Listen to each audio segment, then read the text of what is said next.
জানেনে মোৰ হাজবেণ্ডক উঠাই লৈ গ'ল নহয় পুলিচে মই এতিয়া ক'ত যাম কি কৰিম একো ভাবিয়ে পোৱা নাই চাওকচোন আপোনালোকে হঠাৎ আহি উঠাই লৈ গ'ল নহয় ভাইটি এই মাত্ৰ পোৱালিটো জন্ম হৈছিলহে জানেনে বাৰু বাপেকেনো কিমান কৰিব ল'ৰা এটা ঘৰত নাথাকিলে কি কৰি খুৱাব বাৰু ইহঁতে কওকচোন বাৰু আপোনালোকে ল'ৰাটো কিমান বছৰ ল'ৰাটো আমাৰ ভাইটিৰ বয়সটো হৈছে 22 বছৰ আৰু বুঢ়াৰী হৈছে 18 বছৰ এবাৰ 18 বছৰ হৈছে মানে যোৱা বছৰ বিয়া পাতিছিলতো সেইকাৰণে মানে আৰু বাইদেউ ল'ৰাটো কাহি কেতিয়া উঠাই লৈ গ'ল যোৱাকালি সি মানে ভাইটিটো হেৰিৰ পৰা কামৰ পৰা আহিছিলহে সন্ধিয়া তেতিয়া পুলিচ হঠাৎ আহি আৰু আমিনো কি হ'ল আমি হঠাৎ চিঞৰ বাখৰ উঠাই লৈ গ'ল পাই এতিয়া মই আপোনালোকক কওঁ দেই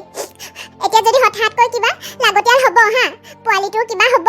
আমি মাইকী মানুহ কিজনীনো কি কৰিম কওকচোন মই যে কি কৰিম ভাবিয়ে পোৱা নাই আৰু দেখি মান নেকি কিবা আপোনাৰ পুতেকৰ বিষয়ে হেৰা মইনো আৰু কিনো কম হে অৰুণোদয় দিয়ে 1200 টকাত কি কৰিম কওকচোন আপোনালোকে মই গেছে ভৰাম নে চিলিণ্ডাৰৰ গেছ মানে নে মিঠাতেলে কিনিম নে আমাৰ লাগতিয়াল বস্তুৱে কিনিম নে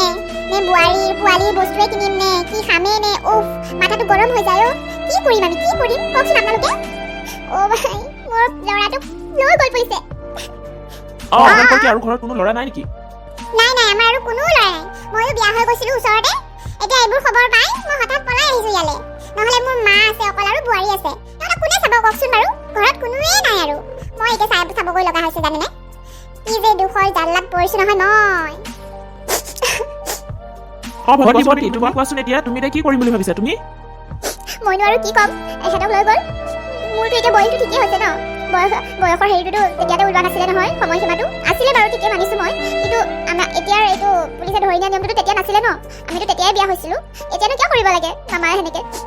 মই বহুত দুখ পাইছোঁ আৰু মই এতিয়া পোৱালি আছে মই পোৱালিটোক লৈ পেলাই কি মই মোৰ মাৰ ঘৰত কেনেকৈ যাম সিহঁতে বাৰু দুদিন মোক থ'ব কিন্তু গোটেই বছৰটো মোক এনেকৈ থ'ব পাৰিব নেকি গোটেই লাইফৰ কাৰণে জলদি আমাক কিবা মীমাংসা লাগে আৰু বাইদেউ আপোনালোকে যদি মামাক আপোনালোকে ইয়াতে ক'ব পাৰে কৈ দিয়ক ইয়াতে